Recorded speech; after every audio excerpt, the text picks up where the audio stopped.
चला बियाह रिश्ता हो गया। बात तो सही। जूली के इंडिया जाएगा सब तैयारी।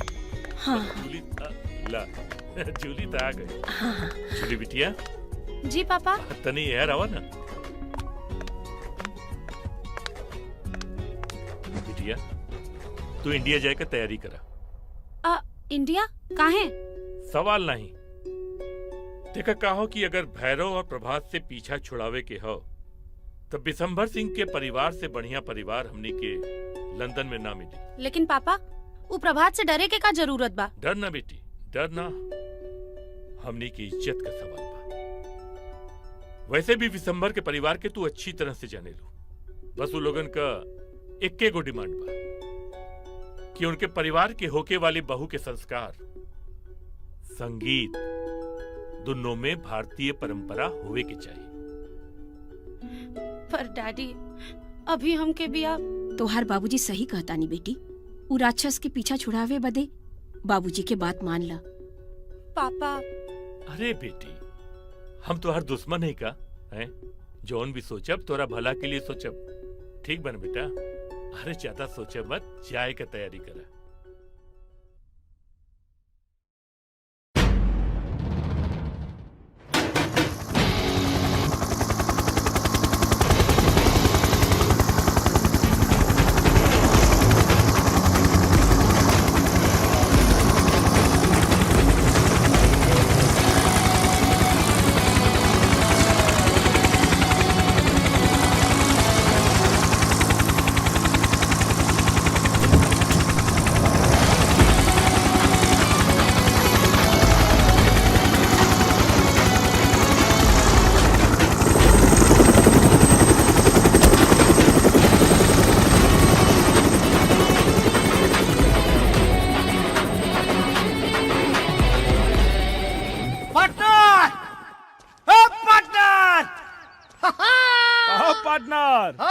कैसन चिल्लाता रहा? खेत में भैंसा घुसल बा का?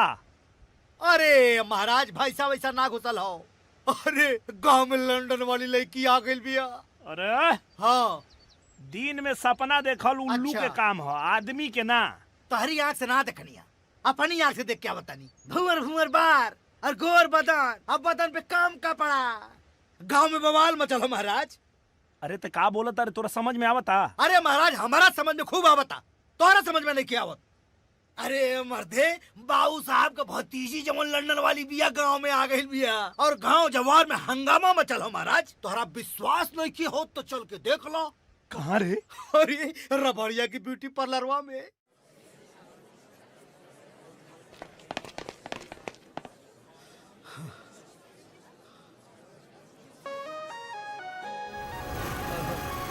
यहाँ तो बहुत लंबा लाइन लगल बारे। तनी धीरज रखा, निम्मन चीज पावेला तनी धीरज रखे के पड़े। हाँ।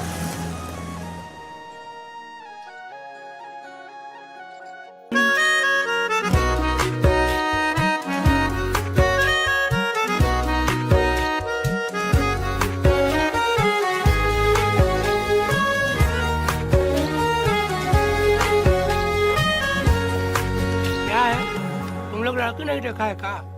अरे देसी के विदेशी कहता रे। अरे यार पता न कैसे बदल गई, समझ में नहीं खे आवत। एकदम भगचोनर है। कहा न रहूं। अरे भोला बाबू नमस्कार। ये हमार भगली मानी डूली आजा लंदन से आई है। अच्छा सही? हाँ, इनकरा के गाना सिखाओगे बाप। अब तो से अच्छा के सिखाई। अच्छा तब एक काम करी, इनकरा के आज लेके हमरे प्रोग्राम में आई। हमरो के तो पता चले ई गाना सीखे लायक बाड़ी की ना। अच्छा तू हुआ के? ओहो, ये हम जस्टिन बीबर हुए। उ चड्डी दिखा के पैसा कमाला और हमनी के प्रोग्राम दिखा के। फिर तो देखे के पड़ी कितना दम बाई जस्टिन बीबर में। हाँ? बोला बाबू, आज इनकरा के प्रोग्राम में लेके आई। आखिर इनकरो पता चले कि चाहिए ना देसी विदेशी में का अंतर होला। हाँ सही बात है। ठीक बा। ओके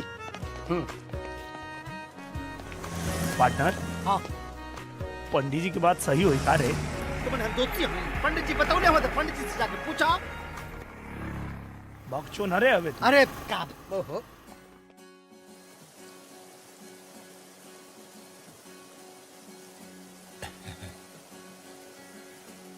तोहरा के रूप में देख के जी खुश हो गई बिटिया। और टीचर भी मिल गया। और का साथे साथे संगीत के पढ़ाई भी शुरू। जूली बिटिया एकदम बदल गई बिया। और ना तक का। ए भोला एगो फोटो खींच के चंद्रशेखर के भेज दा, उहो देखते रह जाई। एमे तो हमारा चेहरा आवत हो। अरे मामा ऊपर एगो बटन हुई दबाई ना। ई दबावा। हाँ मुस्कुरावा।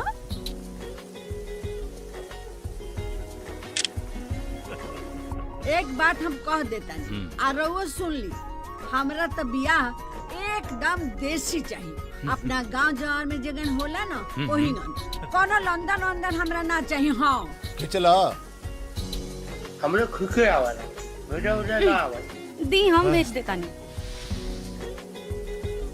पानी पी। एक मिनट, ये देखिए बियाहे का बात करत रहनी और गाँव से बिटिया का फोटो आ गए।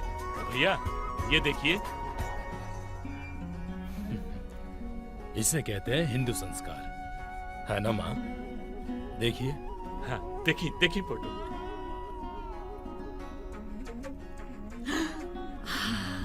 अरे ई तो बड़ा नु निमन लड़की बिया। ए बबुआ हमरा तो ये पतो चाहिए, ई लड़की जेकरा घर में जाई वहाँ तो दिन दुगुना रात चौगुना उन्नति हुई। और बउआ के जल्दी बियाह करो। चंद्रशेखर जी जल्दी से हमारी बहू को बुला लीजिएगा। जी जरूर। ठीक बा। हम जाके अब यहीं हाँ सब तैयारी हाँ में लग एकदम जाते हैं। एकदम तैयारी करिए। प्रणाम भैया जी, प्रणाम। प्रणाम प्रणाम। अरे अब हम तो खुश हो ना माँ? हाँ बाबू हम तो बड़ी खुश बानी। एकदम बुझाता जैसे हमरा भारत देश में हम चल गए।